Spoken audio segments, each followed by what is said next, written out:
So that's the answer to your question. In the now, is he willing to make commitment to you?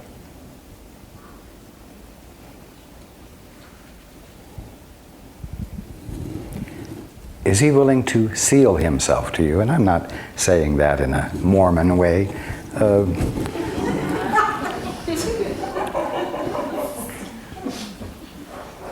Is he willing to cleave unto you? You see what I'm saying? In the now.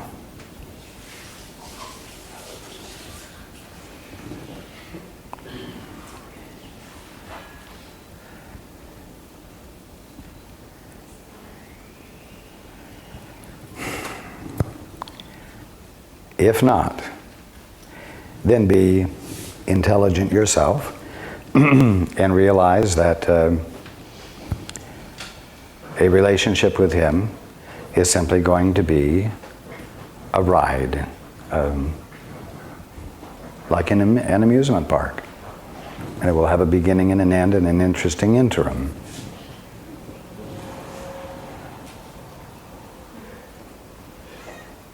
And involve yourself with it if that is, if you want nothing more than that.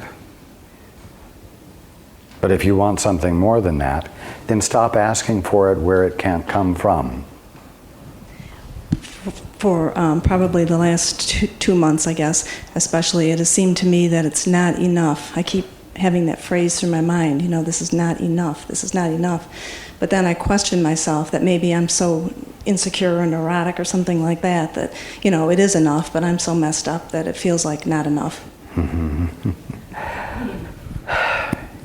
It's wisdom in your heart that's speaking. You know what? You do need each other. And I've been talking about this for the last few months. You do need each other. It's not neurotic to need. You need God. And you need each other. And you need to acknowledge the need you have for each other. And then you need to make commitment to fulfilling the need. Else, you are going to continue to be a bunch of loose-fitting, free-flowing, independent entities being inconsistent with each other in a pattern that will be chaotic.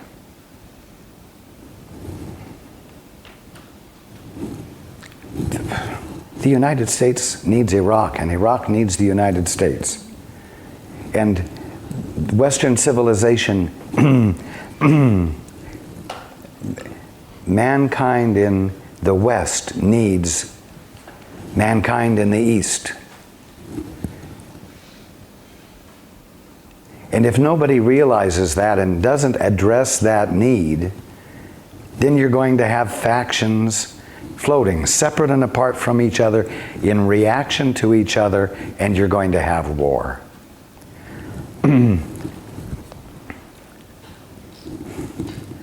It is sheer arrogance that says, I'm a self-made man. Well, I'm a self-made woman. So there. What are you going to do about that? And never the twain shall meet.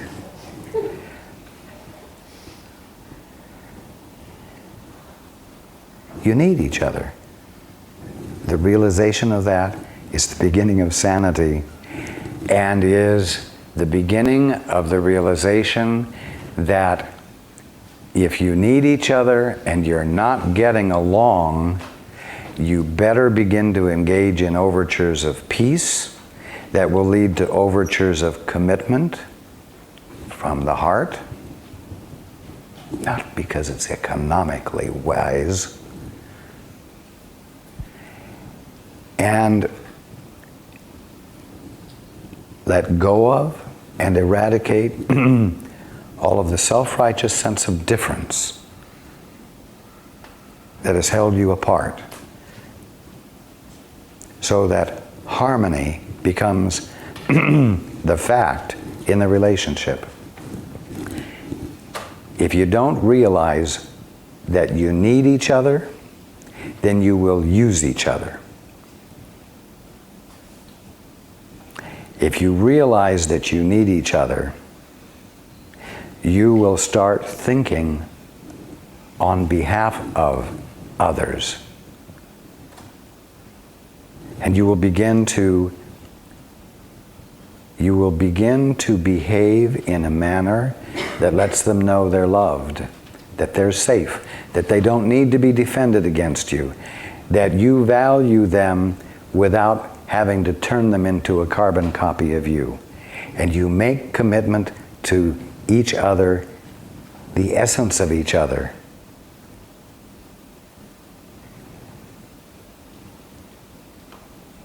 Because you don't want to be alone anymore. And if this fellow wants to be footloose, fancy-free, and alone, and just hang out with you, then he's on the wrong track because he's ignoring his need.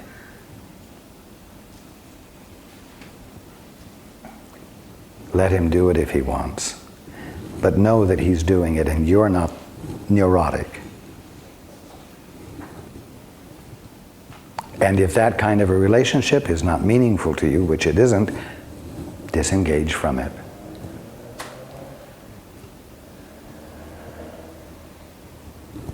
And if it's okay with you to float with somebody else for 6 or 8 months or 2 years or 10 years, go ahead.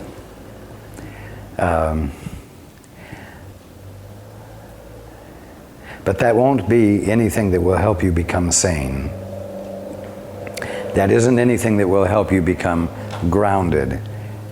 And it won't allow for you to be an agent for change and healing in the world. It's really simple.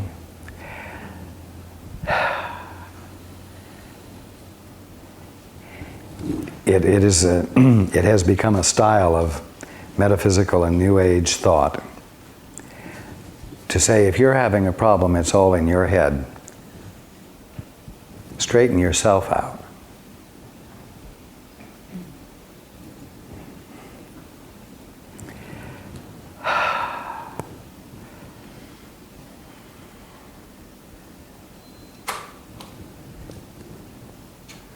I'm telling you, stay in touch with yourself and don't violate your own integrity. And don't let someone else who's unwilling to be involved with commitment tell you that your desire for it constitutes a little bit of insanity. Everything you said is 100. I know 100% the truth of what you're saying. And even the words you've chosen to say these things, I mean, it resonates with conversations we've had. And I mean, it's amazing. It's really incredible. So I thank you for that. And I do feel very clear right now. I guess the only other thing I'd like to ask is... But wait a minute. Yes.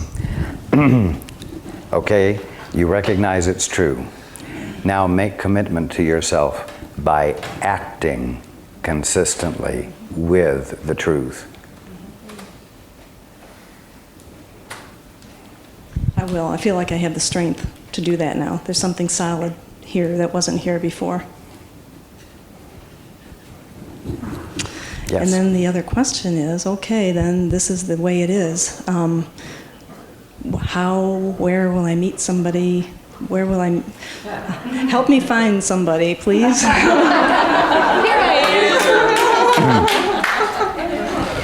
Well, I'll tell you something. When you make commitment to yourself and act consistently with it, you will immediately become a more attractive person. And you will be attractive to those who value your capacity to act on the basis of your integrity, rather than those who see that maybe you're not quite clear, maybe you're just a little bit fuzzy, and they can make things fuzzier and get a little bit of goodies from you for a while until they don't want to hang out with you and hang loose with you anymore and find someone else to hang loose with.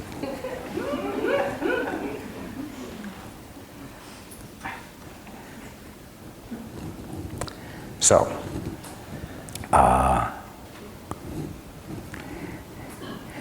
if you will embody your integrity, which means make commitment to your integrity and act consistently with it, you will become more attractive to the kind of person who's willing to have involvement together with commitment, and it's not going to be a big problem. In the first place, I guarantee you, you're going to be a heck of a lot happier than you are right now, and that's going to radiate from you. You feel sort of pitiful right now, to yourself, not to me. To yourself you feel a little bit pitiful. When you're feeling your joy, you won't feel pitiful, and your vibes and your energy will not convey pitifulness. So, take the needed step and let the chips fall where they may. And when you take the step that embodies your integrity, the chips will fall into exquisite order. Remember that. When you make commitment to and act consistently with your integrity and let the chips fall where they may, they will fall into exquisite order.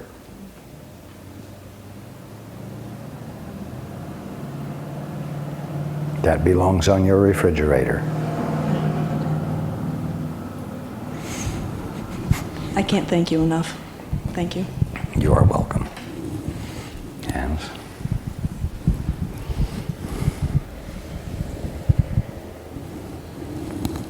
Right here. Who's that?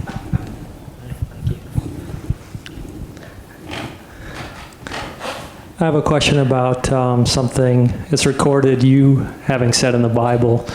Only you can comment on whether it was actually said or not, but it says that men and women aren't given or taken in marriage in the kingdom of heaven. And lately, I've found that marriage can become dysfunctional if I'm trying to protect getting affection or what I need from someone else. And if I you're think trying to protect getting, how do you do that? making sure that they're not intimate with someone else. On all the levels, they have intimacy with me for fear that I would lose them. And what I've found is that deep down, I find that when I'm really in a loving space and I've somewhat detached myself. I'm going to interrupt you. Okay. Do you make that requirement on yourself as well? So that you are not intimate on any level with anyone else that you are with your partner?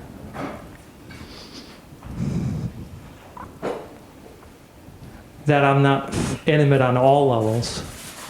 And I have a question, a side question about sexuality, which frankly but I'm let's not confused move about. on to that yet.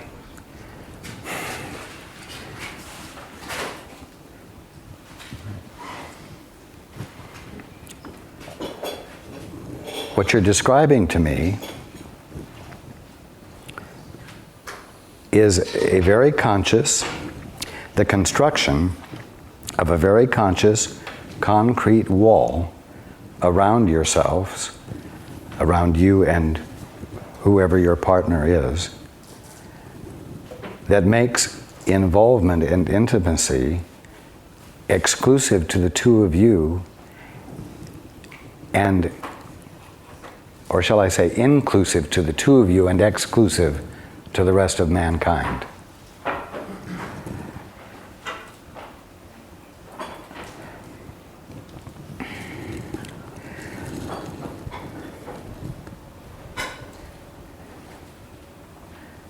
There's no appropriate way to justify walling yourself off, because there has to be a willingness to have intimacy with your fellow man if you need your fellow man. there's got to be a level of intimacy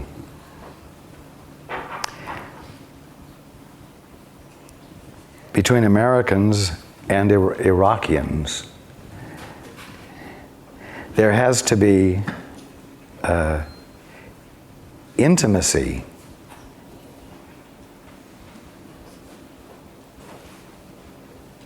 between, Paul is not knowing the word, between the Arabs and the Western world.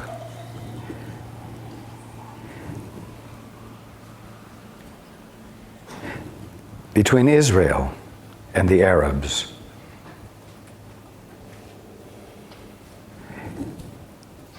There has to be intimacy in order for caring to have an arena to blossom into harmony. And I'm not talking about sexual intimacy. I'm talking about the undefendedness of the heart. And the problem today in the world is that people are protecting their intimacy and excluding people outside of their race or outside of their nationality or outside of their religious structures. And the exclusion has barbs to it. The exclusion is aggressive and negative. And it hurts. It won't work. It won't resolve the problem. And so it's no wonder that you find yourself uncomfortable as you try to protect intimacy.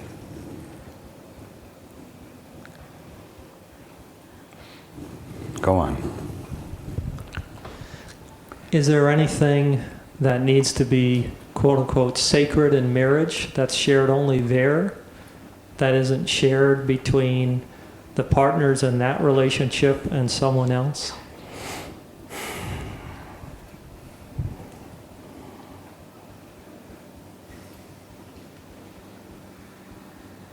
Yes.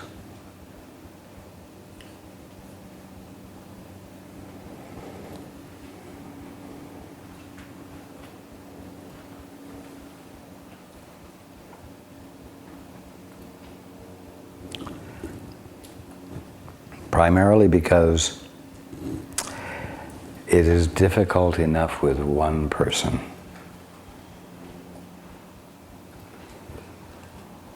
to be completely and deeply intimate.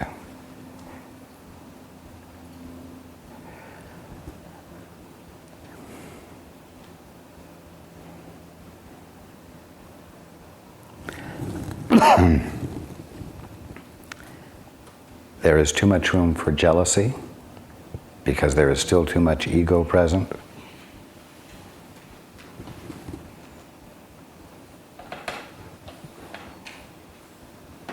What do you want to be something exclusive to the marriage relationship? Can you repeat that question? What is it that you want to be exclusive to your marriage relationship?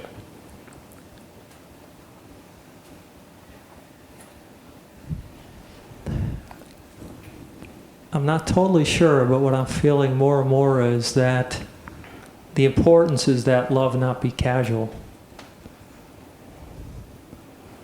But as far as trying to protect that the person that I'm with isn't sexually intimate with someone else or fully intimate with someone else, makes me feel very much in my ego. It makes me feel fearful. So I don't know anymore what I'm trying to protect other than it seems just to act out of my integrity.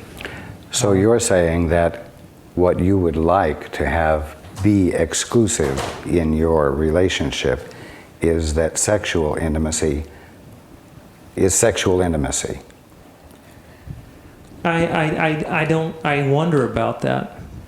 And I guess maybe another way to state my question is, if people aren't exclusive, if when you awaken there isn't any exclusivity anymore, then as the transition happens to that, walls must come down.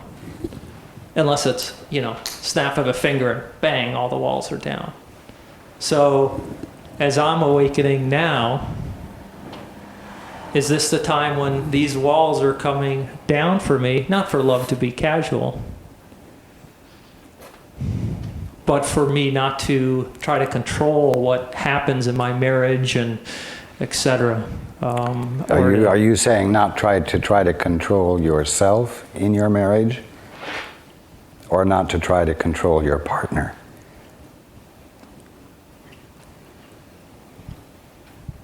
I think for me, obviously I can't control anyone else, so very valid question.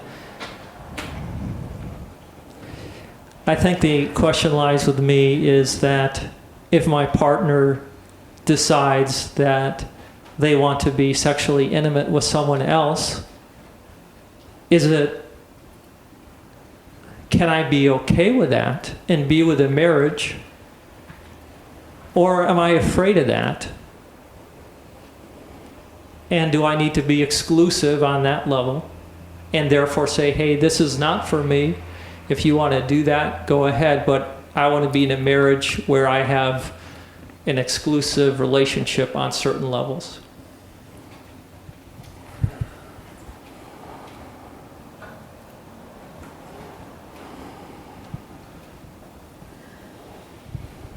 And my feeling is more and more, at my highest state, I don't feel the need for exclusivity. But when I felt my inadequacy during work, during several hours of the day, and I'm in my ego quite heavily, I have a hard time handling it.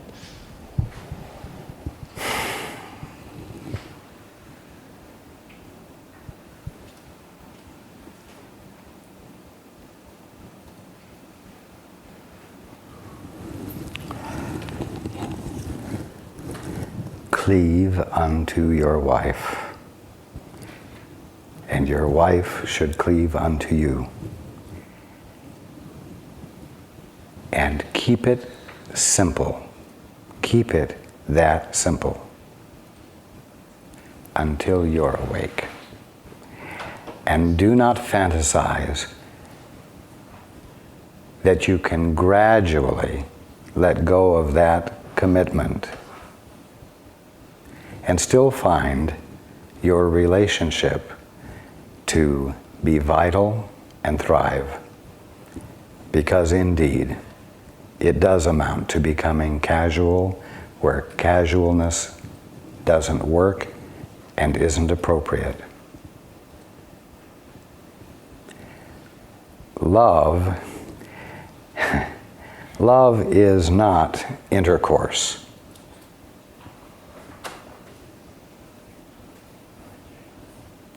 Love is the willingness to look at your fellow man or woman with a desire to see them through God's eyes, so that you might see the Christ, the divine one that is there. Why? Because when you see the Christ there, your perception is blessed. And you're not burdened with misperceptions that can cause you to act inappropriately. And when your perception is clear, because love has revealed the divinity of the one you're seeing,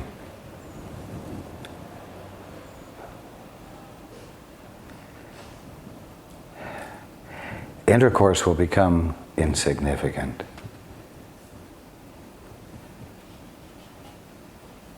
Because the experience of holiness that you're having, of the other one and yourself as well, will far surpass anything that might be experienced in intercourse. Keep intercourse exclusive.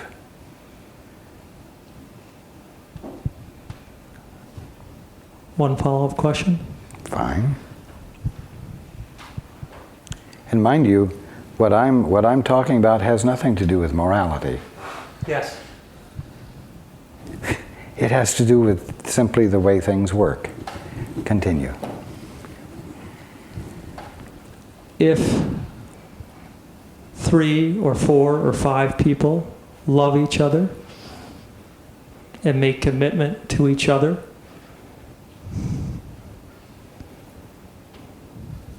and maybe there's a general answer to this and a specific one as well. One might call it a noble experiment, but it really isn't coming from love. It's a head trip. Let's see. It's like trying to establish an intentional community. Everyone's already in community. To establish an intentional community, you will have to establish rules, and you will have to develop mutually agreed upon definitions of appropriate and inappropriate behavior. And then who's going to keep track of whether the behavior, whether someone is being consistent, and so on.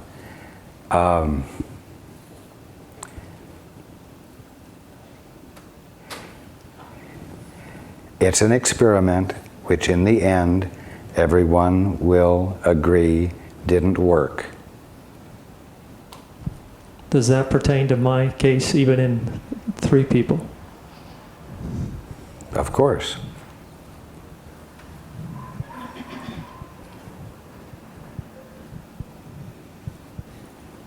Because of the agreements that you're saying are sought and the complexities involved?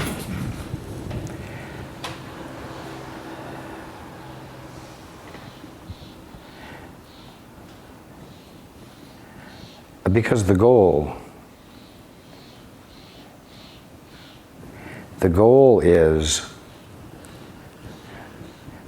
revolves around a physical act.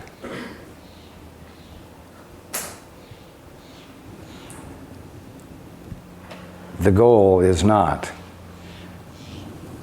to see them through God's eyes.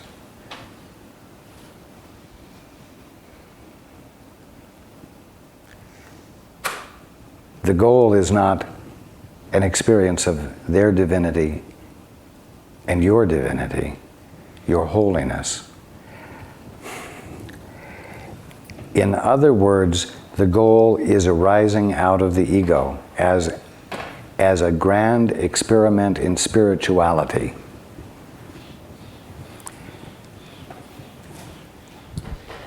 The only question I have is, finding myself in this experience, I find that what I focus on most is just what you said, is to see God present in each one, and that is the only space in which I feel fine and very free, and there seems to be a lot of love and laughter shared in that space, and it seems very beautiful and appropriate to me.